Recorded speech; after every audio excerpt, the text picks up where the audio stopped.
A young student lost his life to a road traffic incident over the weekend in Orange Walk. Hipólito Novello reports. 9-year-old Gerardo Giovanni Lopez died on Saturday morning at the Carl Houston Memorial Hospital.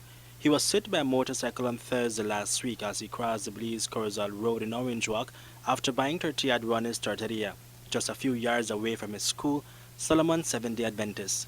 An eyewitness told Love News that after hitting Gerardo, the motorcyclist did not stop to render aid, but rather sped off.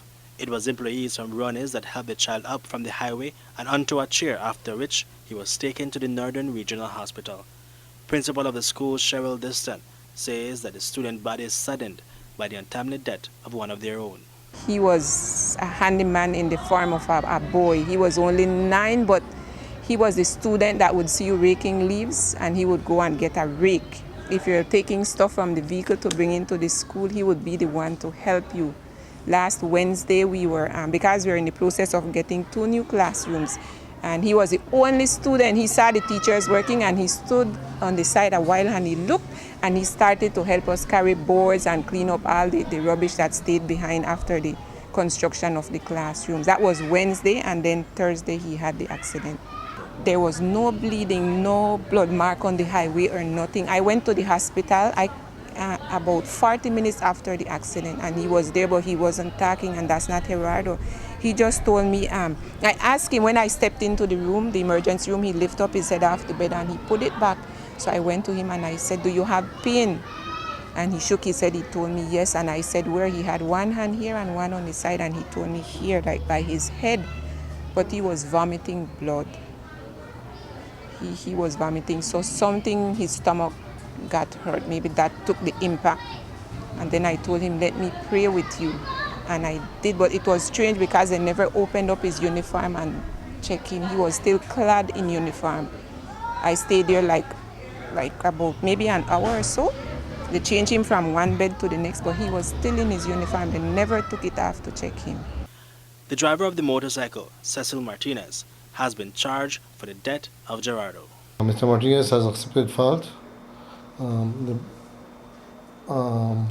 So far, police have arrested and charged Mr. Cecil Martinez of Greengrass Village for manslaughter by negligence, causing death by careless conduct, driving without due care and attention.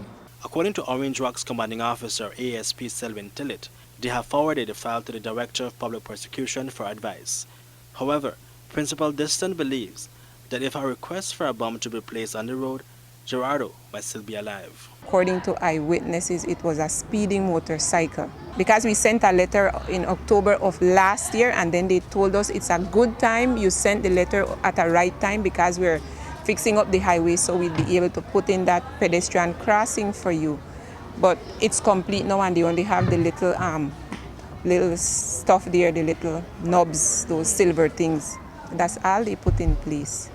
That sentiment was shared by the president of the Parents-Teacher Association, Maxwell Alexander. Actually, for quite some time, we have been asking for a pedestrian ramp or somebody that could be out there with the students when they come across the road. You know, in the morning, we have over 100 students crossing that road. I mean, me, myself, as a parent, I have 3 kids have to pass a street in the morning and in the evening. And actually, me, myself, have to wait along with my kids.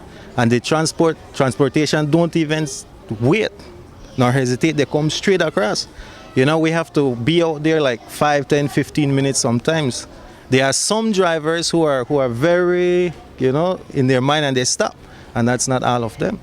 And actually, I personally had already asked the your representative. I told him about it. I brought it to his attention, no? And he said he will work on it. But we are still waiting. Orange Walk Town Mayor Kevin Bernard told Love News that he too had requested that a bump be installed in the vicinity. There were a bump in front of that location, and when the highway was being rebuilt, I did send message to the contractor that where there were bumps, I believe that they need to replace them. And if you would notice, several other areas that we have that we had these bumps placed had been removed. I am still hoping that since the work is not yet completed, that they will come back and revisit it. It's a sad thing that a tragedy had to take place, for people to open their eyes on the importance of having, and of course the drivers need to be more careful as well. People are speeding on our highways through our town when they should be respecting the traffic rules. I, for one, as the mayor, will continue to push through the Ministry of Works that they place back that bumps, because it is the highway and it is their road. They are the one that has to place that. But we were going to try and see how quick they could get it done. Reporting for Love News, Hipólito Novello.